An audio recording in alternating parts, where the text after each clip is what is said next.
ஸ்ரீராம பிரசன்ன ஜோதிட நிலையத்திலிருந்து நான். அதாவது ஆன்மீகம் என்பது நம்பிக்கையா மூட நம்பிக்கையா அப்படிங்கிற அளவுக்கு ஆன்மீகம் அப்படிங்கிறது தள்ளப்பட்டுச்சு. இப்ப இந்த ஆன்மீகத்திற்கும் மூட நம்பிக்கைக்கும் நிறைய வித்தியாசம் இருக்கு.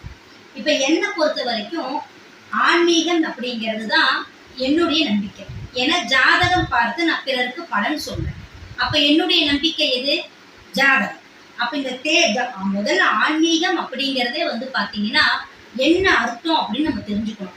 எல்லாரும் நினைக்கிறாங்க ஆன்மீகம் அப்படின்னா நிறைய பரிகாரங்கள் பண்றது, நிறைய கோயிலுக்கு போறது, சாமி சாமின்னு இருக்கிறது தான் ஆன்மீகம் அப்படின்னு நினைக்கிறாங்க. அது கிடையாது. அதாவது ஆன்மீகம் என்பதனுடைய அர்த்தம் பாத்தீங்கன்னா தேடல் அப்படின்னு அர்த்தம். எதை தேடணும் ஒரு மனிதன் அப்படின்னு ஒரு கணக்கு இருக்கு இல்லைங்களா? அதுக்கு பாத்தீங்கன்னா முதல்ல ஆண்டவன் அப்படின்னு நம்ம சொல்லுவோம், ரெண்டாவது இறைவன் அப்படின்னு சொல்லுவோம், அப்புறம் ஆன்மீகம் அப்படின்னு சொல்லுவோம். அப்போ ஆண்டவன் என்பதனுடைய பொருள் பார்த்தீங்கன்னா அனைத்துலகிற்கும் முதன்மையானவன் அப்படிங்கிறது தான் ஆண்டவன் என்ற பெயரின் பொருள்.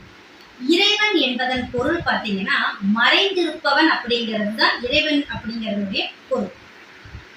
ஆன்மீகம் என்பது பார்த்தீங்கன்னா தேடல் அப்படின்னு பொருள். அப்போ அனைத்துலகிற்கும் முதன்மையான மறைந்திருக்கக்கூடிய இறைவனை தேடி நாம் அடையும் முக்தியே ஆன்மீகம். சரிங்களா? இதுதான் ஆன்மீகம் என்பதனுடைய பொருள்.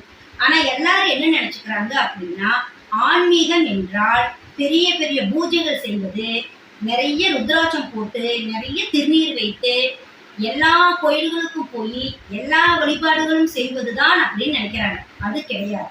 சிவபாகிய சித்தர் ஒன்று சொல்லியிருப்பாரு. அதாவது சிவன் அப்படி அவருடைய பாடலை கேட்டவங்க எல்லாத்துக்குமே தெரியும். அதாவது சிவன் இறைவன் அப்படிங்கிறவரு வெளியே எங்கேயுமே இல்லை, நமக்குள்ளதான் இருக்கிறாரு. நமக்குள் நாம் தேடினாலே நாம் இறைவனை அடைந்து விடலாம் அப்படின்னு அவர் சொல்லியிருக்கிறார். அப்போ ஆன்மீகம் என்பது ஒரு தேடல். ஆனா அதைய நிறைய பேரு காசுக்காக அதைத்தான் நான் மூட நம்பிக்கை அப்படின்னு சொல்றாங்க. ஆன்மீகம் என்பது மூட நம்பிக்கையா அப்படின்னா அதை எப்படி மூட நம்பிக்கையா மாத்திட்டாங்க அப்படின்னா, நீங்க இந்த மாதிரி செஞ்சீங்கன்னா, பொதுவா நான் சொல்றேன் குறிப்பிடாம, நீங்க இந்த மாதிரி செஞ்சீங்கன்னா இந்த பலன் கிடைக்கும், இப்படி செய்தால்தான் உங்களுக்கு பணம் கிடைக்கும் அப்படிங்கிற ரீதியா ஆன்மீகத்தை ஒரு விலை பொருளாக மாத்திட்டாங்க. இது ஆன்மீகம் கிடையாது. இது மூட நம்பிக்கை. ஆன்மீகம் என்ற பெயரில் ஒரு மனிதனுடைய எண்ணத்திலும் செயலிலும் மூட நம்பிக்கையை விதைக்கக்கூடியது. ஆனால் உண்மையான ஆன்மீகம் அப்படிங்கிறதோ நம்பிக்கை தான். இப்போ ஒரு குழந்தை பிறந்த உடனே அம்மா வயிற்றுக்குள்ள இருக்கு 10 மாசம். அந்த பிறக்கிற குழந்தைக்கு கண்ணு